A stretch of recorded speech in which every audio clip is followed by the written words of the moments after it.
So when we talk about how common migraines are, they are quite common, disabling primary headache disorders. When I say primary, it means that not necessarily you will be having any underlying big issues such as infection, trauma, bleeding, or any tumor. Causes of migraines could be very trivial factors such as the narrowing or dilatation of your blood vessels in the brain, or it has been linked with the genetics in some studies. But most commonly, it is due to altered sensitivity of the brain pain pathways or altered activation of the chemicals in the brain. When we talk about triggers, I would say they are not very, intense or specific. Even very common things such as stress, anxiety, the lack of sleep, intake of alcohol, some sort of cheese, coffee, environmental changes, changing from hot to cold or cold to hot can trigger migraine.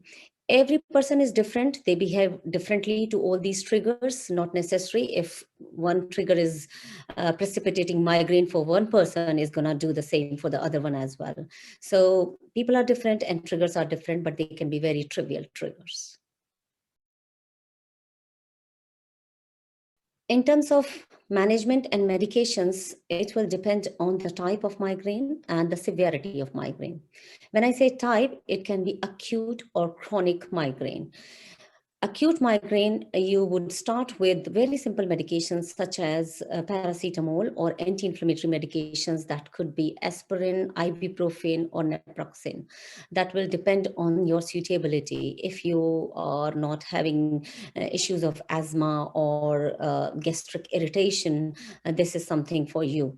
However, precautionary, I would always prescribe tummy protection, gastric protective tablets such as antacids or proton pump inhibitors with all these anti-inflammatory medications. So these are for the acute migraines.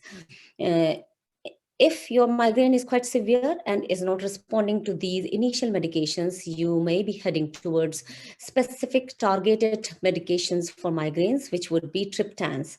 That would be initiated with the consultation of your pain physician or neurologist or family doctor. They would rule out certain symptoms or conditions and will assess your suitability for this particular kind of medication. When we talk about frequency or chronicity of headache, then you are heading towards the commencement of preventative medications. This will help to reduce the frequency of your migraine attacks.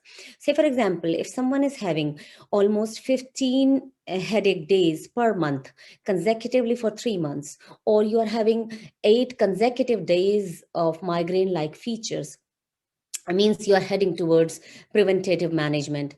In this scenario, you will be having a daily medicine to prevent the frequency of headache on top of the acute treatment when you actually having the migraine attack. And these medications can be very simple, like propranolol, amitriptyline, and then a bit complex sodium valproate, gabapentins, or topiramate. That too, again, the suitability will be assessed by your physician. You should not at all commence any of such medications on your own. Well, if you are the one who is having refractory migraines, which are not responding to initial treatment or advanced medicational management, then you are heading towards certain other options, which would be the interventions. Interventions can be very simple to start with injections, which will be greater occipital nerve block, which will compose the injection of local anesthetic and steroid. And that again can be provided by your pain physician or neurologist. And if you are not responding to this simple initial block, you may be suitable for Botox injections. For that, NICE has given specific criteria to qualify before one can have Botox injections. After these two primary intervention procedures, there are certain other modalities such as neuromodulation, which is advanced pain management options in migraine, and that can be invasive or non-invasive. So neuromodulation is, again, as I said, advanced pain management options, and that will be decided by pain and neuromodulation expert, and that will be the one who would assess your suitability if you are the candidate who would get reasonable benefit from this procedure.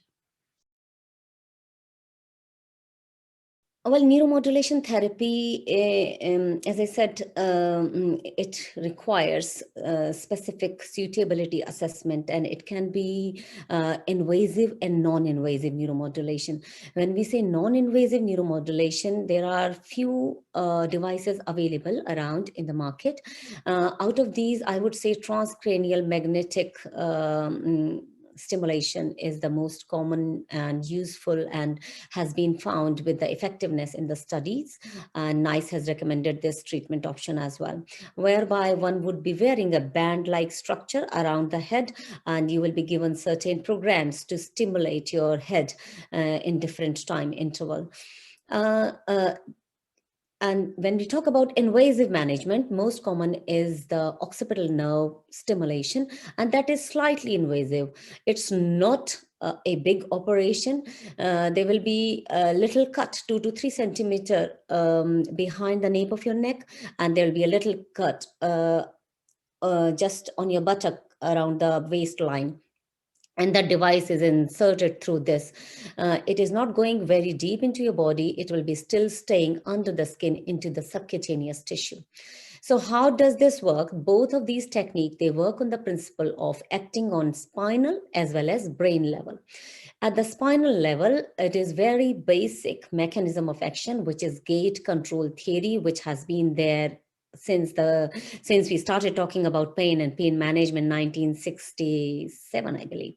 And at the brain level, it alters again the sensitivity of the active pain pathways, whereby it calms the sensitive pathways, and it promotes and stimulates the pathways which are sending calming signals down to our spine. So it's in a very basic terminology I've tried to explain to you.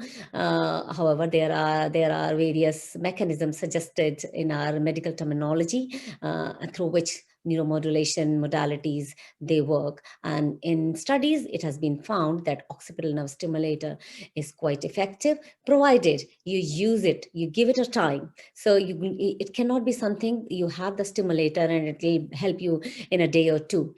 Minimum, I would say 3 to 6 months. And sometimes in occasional odd circumstances, we have seen someone has to wait up until 1 year to see and to maximize the benefit from this therapy. But the therapy does work. I am providing this therapy at my center, and I have got patients under my research work as well, and I can promise you I have seen quite rewarding results from this device.